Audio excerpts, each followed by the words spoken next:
এবার ধূপগুড়ির একটা আজব ঘটনা দেখাই আপনাদের। যে ছবিটা আপনারা দেখছেন, প্ল্যাকার্ড হাতে রামমোহন রায়ের পরিবার। কেন জানেন? কারণ তার বাড়িতে বিদ্যুৎ নেই, তাই তার বউ চলে গেছে। বিদ্যুৎ না থাকায় বাড়ি ছাড়ছেন স্ত্রী, আর এই কারণেই পঞ্চায়েত অফিসের সামনে প্ল্যাকার্ড নিয়ে রামমোহন রায়ের পরিবার, কারণ তারা বিপাকে রয়েছেন। বিদ্যুৎ নেই বলে তার স্ত্রী চলে গেছে বাড়ি ছেড়ে। কান্দাকাটি কলঙ্ক, সেদিন ওর বউ বিষ খাসে, তখন বিষের বেচে বোতল আমি হাত থেকে কিনে নিই, বলে তোমার সঙ্গে আর সংসার করবো না, সংসার ধর্ম করবো না, সংসার আমি ভেঙে দিব। বলে কেন? বলে লাইন নিতে পারতেছো না, তুমি পুরুষ না কামুন দাদা বেশা লজ্জায় পরে সংসারটা ভেঙে যাচ্ছে। লেখাপড়া শিখতে বলছে না। রামমোহন রায়ের স্ত্রী তিনি চলে গেছেন, তার স্ত্রী চলে গেছে একটাই কারণ বাড়িতে বিদ্যুৎ নেই। রকি রয়েছে আমার সঙ্গে, রকির সঙ্গে কথা বলবো।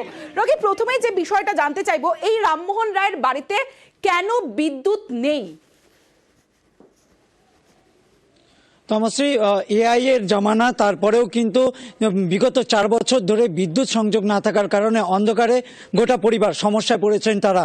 তাদের অভিযোগ, দীর্ঘদিন ধরে প্রধান পঞ্চায়েত এমনকি এলাকার প্রশাসনকেও জানিয়েছেন বিদ্যুৎ পাইয়ে দেওয়ার জন্য।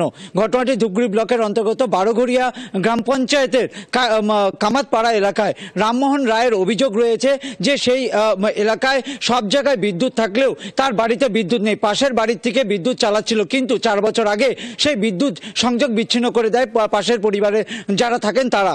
এরপর কিন্তু দরবার করেন প্রধান পঞ্চায়েতের কাছে, এমনকি যান ইলেকট্রিক ডিপার্টমেন্টের কাছে। ইলেকট্রিকের তরফ থেকে সেখানে কানেকশন দেওয়ার জন্য পোলও নিয়ে যাওয়া হয়, কিন্তু সেই এলাকারই একদল অসাধু ব্যক্তি পাশের বাড়ির মানুষ কেন এই বিদ্যুৎ কেটে দিল, বিদ্যুৎ বিচ্ছিন্ন কেন করে দিল?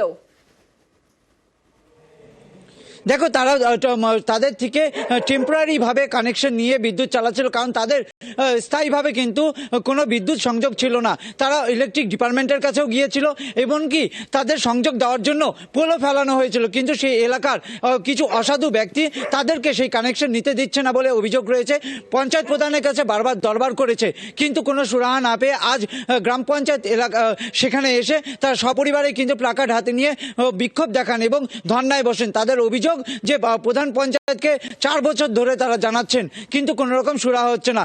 বিপাকে পড়েছে সেই পরিবারের যে একটি ক্ষুদে শিশু রয়েছে পড়ুয়া, সেক্ষেত্রেও পরিবারের যে স্ত্রী তিনি বলেছেন একটা বিষয় রকি, যে যদি তার স্ত্রী চলে যান, স্মার্টফোনের যুগ, স্মার্টফোনে চার্জও তো দিতে হয়, তার জন্য তো কারেন্টের দরকার হয়, সেই কারেন্ট নেই, কিন্তু শেষমেশ সুরাহা কি হলো? দেখো তমশ্রী, তোমাকে প্রথমে বলে রাখতে চাইবো যে এই বিদ্যুৎ না থাকার কারণে কিন্তু তাদের সংসারে অশান্তির সৃষ্টি হয়েছে। তার স্ত্রী কিন্তু 2 বার বাড়ি ছেড়েও চলে গেছেন, এমনকি আত্মহত্যা করার চেষ্টা করেছেন বলে অভিযোগ করেন। এরপর কিন্তু যে ঘটনার খবর পেয়ে, আজকে যে ঘটনা ঘটে খবর পেয়ে ধূপগুড়ি থানা পুলিশ যায় এবং তাদেরকে বুঝিয়ে আশ্বাস দিয়ে কিন্তু ধর্ণা তুলে দেয়। কিন্তু এখন দেখার বিষয়, এই সাধারণ মানুষ মিলেছে, এবার দেখার যে তার বাড়িতে বিদ্যুৎ পৌঁছয় কিনা। অবশ্যই আমরা নজর রাখবো।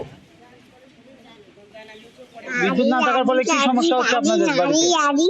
এই স্বামী স্ত্রী দ্বন্দ্ব লাগে, আমি অন্ধকার থাকতে চাই না বাচ্চা নিয়ে। প্রধান পঞ্চায়েতকে জানিয়ে তারা কি ব্যবস্থা করেনি? প্রধান পঞ্চায়েত বলছি অনেক, ওরা কিছু সুরাহা করে দেয় না। আমরা চাচ্ছি যে আমাদের বাড়িতে যেন কারেন্ট হয়। এর বাড়িতে বিদ্যুৎ নাই 4 বছর থেকে। স্বামী স্ত্রীর মধ্যে সংসার ভেঙে যাচ্ছে, স্বামী স্ত্রীর দ্বন্দ্ব লেগে যাচ্ছে। আমি অন্ধকারে থাকবো না, আমি সংসার ধর্ম করব না, আমি আত্মহত্যা করব। তার বিশেষ শিশু আমি কেড়ে নেই বলে এইখানে জানুয়ারি বাস করে, এই বারোঘরিয়া প্রধান পাড়ায় জানুয়ারি বাস করে। আপনাদের? আমার বাড়ি বারোঘরিয়া প্রধান পাড়া। আপনার নাম? আমার নাম নিরু রায়।